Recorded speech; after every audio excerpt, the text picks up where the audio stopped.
नमस्कार साथियों, मैं विकास थोरी आपका फैन स्टडी पॉइंट के यूट्यूब चैनल में हार्दिक स्वागत करता हूं।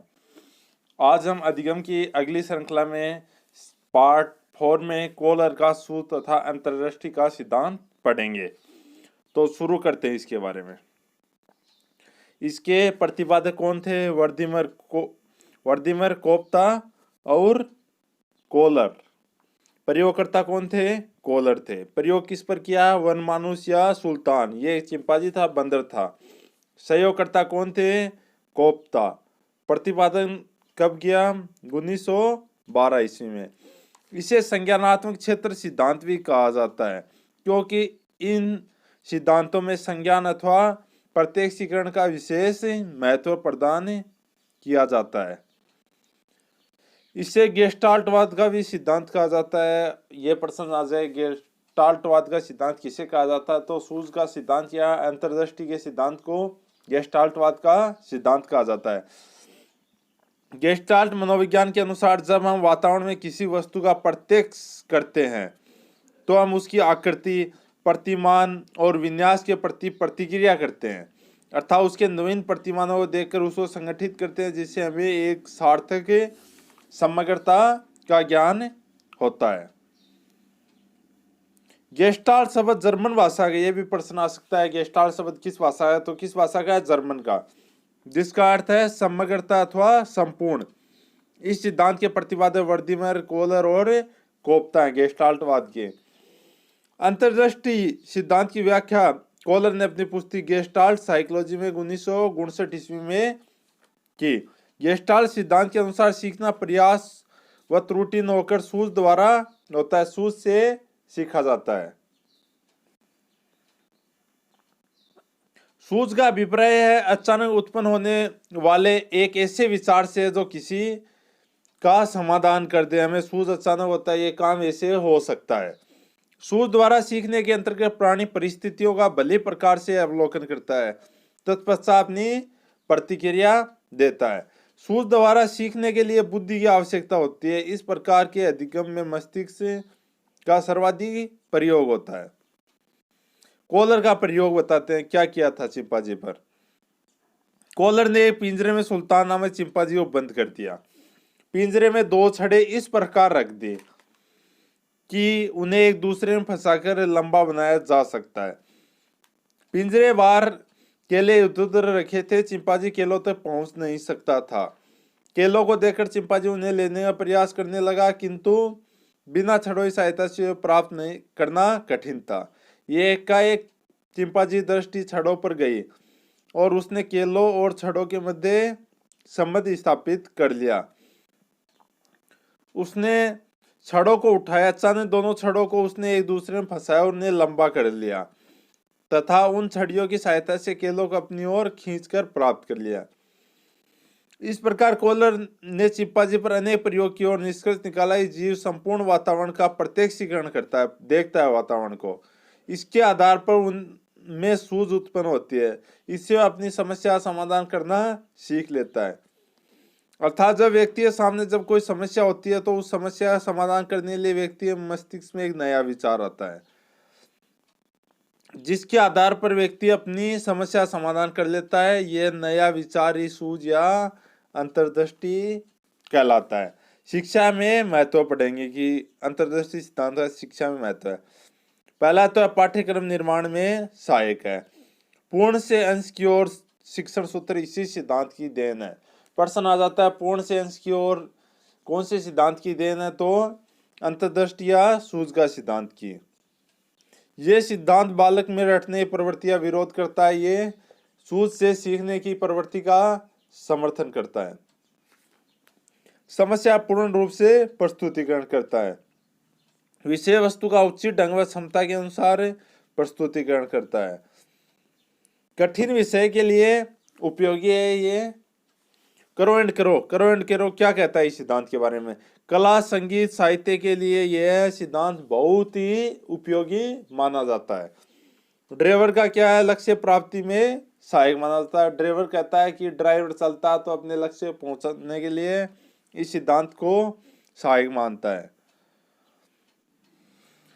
अब आगे हम पढ़ते हैं स्थापनता का सिद्धांत। इसका अन्य नाम है एकल प्रयास सिद्धांत। प्रतिपादक कौन है? एडविन गुथ्री। जन्म कब हुआ? 1886 में, मृत्यु 1959 में। कोहलर ने अपना अधिनियम अंतर्दृष्टि व सूचकांक 1959 ईस्वी में ही प्रकाशित किया था। गुथ्री कहाँ के निवासी थे? अमेरिका के निवासी थे। इन्होंने किस पर प्रयोग किया? खरगोश पर प्रयोग किया। गुथ्री का समीपता अनुबंधन का सिद्धांत।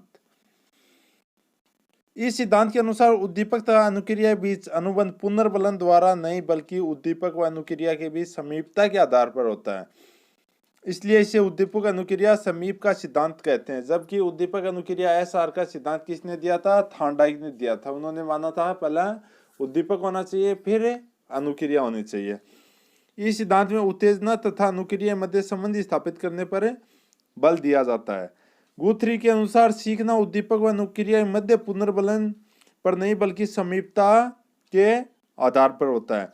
सीखना एक ही प्रयास का परिणाम होता है। गुथ्री के अनुसार सीखना अनुक्रिया को उत्तेजकों की तरफ प्रतिस्थापित करने की प्रक्रिया है। इसके अनुसार सीखने के लिए कई प्रयासों की जरूरत नहीं, व्यक्ति एक ही प्रयास में सीख जाता है। गुथ्री कहता है कि व्यक्ति कई प्रयास करता है, उसकी जरूरत नहीं है, एक ही प्रयास में सीख जाता है। इसे इन्होंने इकहरा प्रयास सीखना भी कहा, जैसे पेंसिल पकड़ना, परंतु जटिल क्रियाओं में अभ्यास की जरूरत होती है, जैसे साइकिल चलाना। इस सिद्धांत में प्रयोग 3 साल के बालक पीटर पर प्रयोग किया गया, जिसमें पहले पीटर को उत्तेजकों के विशेष गुड मैनिपुरण मिसेज जोन्स व पसंद करने वाले भोजन के प्रति प्रतिक्रिया उत्पन्न किए। अनुबंधन की क्रिया द्वारा वे प्रतिक्रिया एक नए उत्तेजक खरगोश की तरफ प्रतिस्थापित हो गए।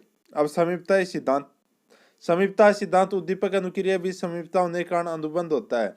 क्या बताया कि उद्दीपक और अनुक्रिया बीच समीपता होने के कारण ही उसके मध्य अनुबंधन होता है। प्रतिस्थापन का सिद्धांत अनुक्रिया को उत्तेजकों की तरह प्रतिस्थापित किया जाता है। एकल प्रयास का सिद्धांत उद्दीपक अनुक्रिया के बीच संबंध प्रथम प्रयास में अधिक होता है। सबसे पहले प्रयास करते हैं उसमें उद्दीपक और अनुक्रिया के बीच संबंध अच्छा होता है। आगे इसके शैक्षिक महत्व पढ़ेंगे। पहले विद्यार्थियों को एक विशेष प्रकार से कार्य संपादन करने को कहे, फिर जब वह इसे कर रहा है तो वह उत्तेजक दे जो आप उस व्यवहार के साथ संबंधित करना चाहते हैं, कि विद्यार्थियों बीच में उत्तेजक दे जो आप उसको संबंध स्थापित करना चाहते हो। अब आगे हम पढ़ेंगे अल्बर्ट बांडुरा का सामाजिक अधिगम सिद्धांत। इसके प्रतिपादक कौन थे? अल्बर्ट बांडुरा। कहाँ के निवासी थे? कनाडाई थे। सिद्धांत कब दिया? 1977 ईस्वी में। प्रयोग किस पर किया? बॉबी डॉल और जीवित जोकर पर। अब सामाजिक अधिगम का हम अर्थ समझेंगे। दूसरों देखकर उसके अनुरूप व्यवहार करने के कारण वह दूसरों के व्यवहार को अपने जीवन में उतारने तथा समाज द्वारा स्वीकृत व्यवहारों को धारण करने तथा असामान्य व्यवहारों को त्यागने का कारण ही सामाजिक अधिगम कहलाता है। कि हम किसी के दूसरे के व्यवहार को देखकर उसका अनुकरण करते हैं, उसे ही सामाजिक अधिगम कहते हैं। नोट, इस सिद्धांत में अनुकरण द्वारा सीखा जाता दूसरे अनुकरण के द्वारा सीखा जाता है। इस प्रयोग में अल्बर्ट बांडुरा ने बच्चों को 5 मिनट की फिल्म दिखाई। फिल्म में एक कमरे में बहुत से खिलौने रखे थे। उन खिलौनों में एक बेबी डॉल बड़ा गुड्डा रखा था। एक बालक कमरे में प्रवेश करता है और खिलौने प्रति क्रोध प्रकट करता है और एक खिलौने प्रति आक्रामक हो जाता है। यहाँ तक का भाग सभी बालकों को दिखाया गया। उसके बाद बालकों को 3 समूह में बांट दिया गया। पहले समूह में सबसे आगे फिल्म दिखाई गई, जिसमें उस बालक को क्रोध के लिए दंडित किया गया। दूसरे समूह में को आगे दिखाया गया कि क्रोध के बदले बालक को पुरस्कार दिया गया। तीसरे समूह को दिखाया गया कि बालक को न दंड मिला न पुरस्कार मिला। फिर फिल्म दिखाने वाले सभी बच्चों को खिलौने के साथ एक कक्ष में बैठाया गया। उसका निरीक्षण किया तो पाया जिन बच्चों ने खिलौनों के प्रति आक्रामक व्यवहार के प्रति पुरस्कार वाली फिल्म देखी है, उन बच्चों ने खिलौने प्रति आक्रामकता दिखाई है, और जिन्होंने दंडित करने वाली फिल्म देखी है उन्होंने कम आक्रामकता दिखाई है। 4 प्रकार चरण बताए। पहला अवधान, निरीक्षण करना, ध्यान अपनी ओर आकर्षित करने के लिए मॉडल आकर्षित, रोचक या सफल होना चाहिए। अवधान। फिर धारणा, व्यक्ति व्यवहारों को अपने मस्तिष्क में प्रतिमान के रूप में, वास्तविक वर्णन के रूप में ग्रहण कर लेता है। पुनः प्रस्तुतिकरण, जिसको हम ध्यान से देखकर धारण करते हैं और धारण करने के बाद उसे पुनः प्रस्तुतिकरण करते हैं। जहाँ सकारात्मक पुनर्वलन मिलने पर हम उस कार्य को दोबारा करेंगे और नकारात्मक पुनर्वलन मिलने पर हम उस व्यवहार को दोबारा नहीं करेंगे। अल्बर्ट पांडुराय द्वारा बताए गए सामाजिक अधिगम सिद्धांत में वर्णित अपने आप को निम्न क्रियाओं द्वारा संतुलित रखता है। सामाजिक अधिगम सिद्धांत के शैक्षिक महत्व है।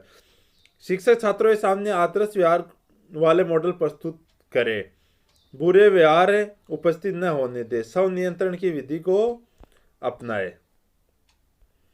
शिक्षक विश्वास धारण करने वाले संदेश देकर वह अन्य व्यक्तियों की सफलता दिखाकर छात्रों में स्व प्रभावशीलता का विकास करे। तो साथियों, ये टॉपिक आपको कैसा लगा? यदि अच्छा लगा तो वीडियो को लाइक करें, कमेंट करें तथा चैनल को सब्सक्राइब करें और शेयर करना ना भूलें। Thank you.